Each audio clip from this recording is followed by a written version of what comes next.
দেখো আগের ক্লাসে আমরা দেখেছি প্রেজেন্ট আর পাস্টে যতগুলো ভাগ আছে তার উপরে কিভাবে ইংরেজিতে বাক্য তৈরি করতে হয়।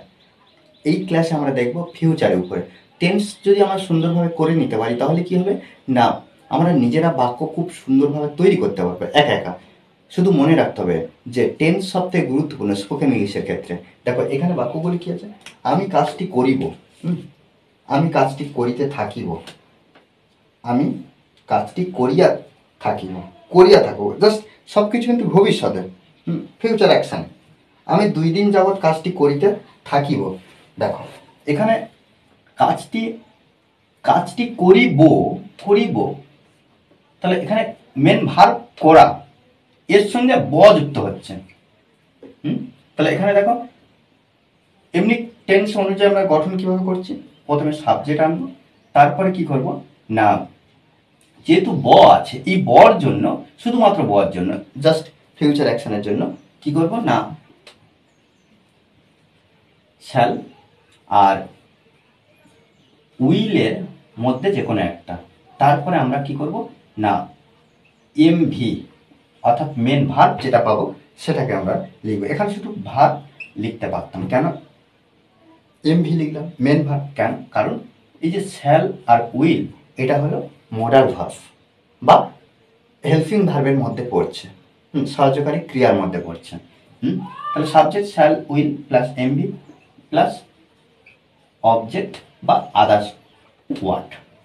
ওকে, এই ধরনের বাক্য যত আসবে আমরা এই যে একটা একটা গঠন নেব, এখানে আমরা 4টে গঠন দেখব, 4টে গঠন আমরা এই ধরনের প্রচুর হাজার হাজার বাংলা বাক্য থেকে ইংলিশে তৈরি করতে পারবো। শুধুমাত্র আমাদেরকে এই এক একটা গঠন নিয়ে প্র্যাকটিস করতে হবে। তাহলে কি এখানে আমি কাজটি করিব, তাহলে আইয়ের পরে আমরা শ্যাল বসাবো, I shall do the work. এখানে যে ভার্বটা থাকবে সেই ভার্বটা V1 এ বসাবো, অর্থাৎ ডু, তাহলে আই শ্যাল ডু, আমি করিব কি দ্য ওয়ার্ক, কাজটি। ওকে, আমি কাজটি করিতে থাকিব। এক্ষেত্রে প্রথমে আমরা গঠনটা কি দেব, প্রথমে সাবজেক্ট বসাবো, তারপর কি করব না সাবজেক্টের পরে আমরা একইভাবে শ্যাল আর উইলের মধ্যে যে কোনো একটা আনবো, তারপরে কিন্তু বি এটা নিয়ে আসবো, তারপরে V1 এর সঙ্গে আইএনজি প্লাস ওবি যে আদার্স ওয়ার্ড। ওকে, এই কেন, কারণ কি আমি কাজটি করিতে থাকিব, তাহলে ভবিষ্যতে কোনো কাজ কিছু সময় ধরে করতে থাকবো।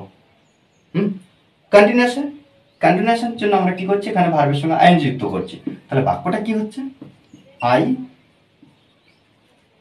Shall be doing, I shall be doing, I shall be doing, I shall be, তাহলে শ্যালের শ্যাল হোক সাবজেক্ট অনুযায়ী, কখনো শ্যাল বসাবো কখনো উইল বসাবো, আর বিটা কিন্তু প্রত্যেকবারে আমরা শ্যাল হোক আর উইল হোক তারপরে বসাবো। তাহলে আই শ্যাল বি ডুইং কি কাজটি, the work.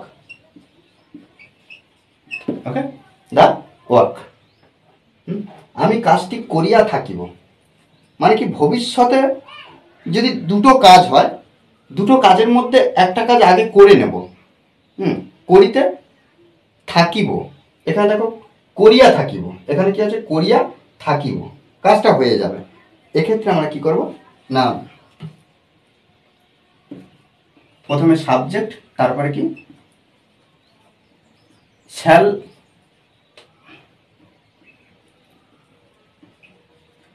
Have or will have এর মধ্যে, উইল হ্যাভ এর মধ্যে যে কোনো একটা আমরা বসাবো, শ্যাল হ্যাভ উইল হ্যাভ এর মধ্যে যে কোনো একটা আমরা বসাবো, সেটা কিন্তু সাবজেক্ট অনুযায়ী। তারপরে প্লাস যে ভার্বটা ব্যবহার করো সেই verb 3, verb 3 means past participle of the main verb, past participle of the main verb, plus object others word, object বা আদার্স ওয়ার্ড। এক্ষেত্রে কি হচ্ছে না I shall have, I shall have, I shall have V3 মানে কি, তাহলে এখানে আমরা ডু ভার্বের 3টে ফর্ম আমরা দেখব, কি do did R done.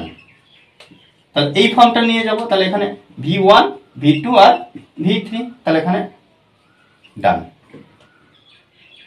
I shall have done কি the work। আমি 2 দিন যাবৎ কাজটি করিতে থাকিব, এটা কিন্তু জাস্ট একইভাবে আমরা দেখছি কি ভবিষ্যতে 2 দিন যাবৎ করিতে থাকবো, 2 দিন ধরে করব ভবিষ্যতে। তাহলে কি এক্ষেত্রে subject plus shall have been, shall have been আর will have been, have been এর তাহলে shall have been আর will have been এর মধ্যে যে কোনো একটা বসাবো, প্লাস V1 এর সঙ্গে আমরা কি করব আইএনজি যুক্ত করব। কেন আইএনজি করছি, কারণ এখানে কিন্তু আমরা ফিউচার পারফেক্ট কন্টিনিউয়াস এই টেন্সটা দেখছি কি আমি 2 দিন যাবত কাজটি করিতে থাকিব, 2 দিন যাবত। ওকে, তাহলে ভার্বের সঙ্গে আইএনজি যুক্ত করেছি, প্লাস অবজেক্ট বা আদার্স আমরা লিখতে পারি, বা আদার্স ওয়ার্ড, এইভাবে যে কোনো একটা ব্যবহার করতে পারি। দেখো প্রথমে আমরা সাবজেক্ট ব্যবহার করব, I shall have been, I shall have been doing,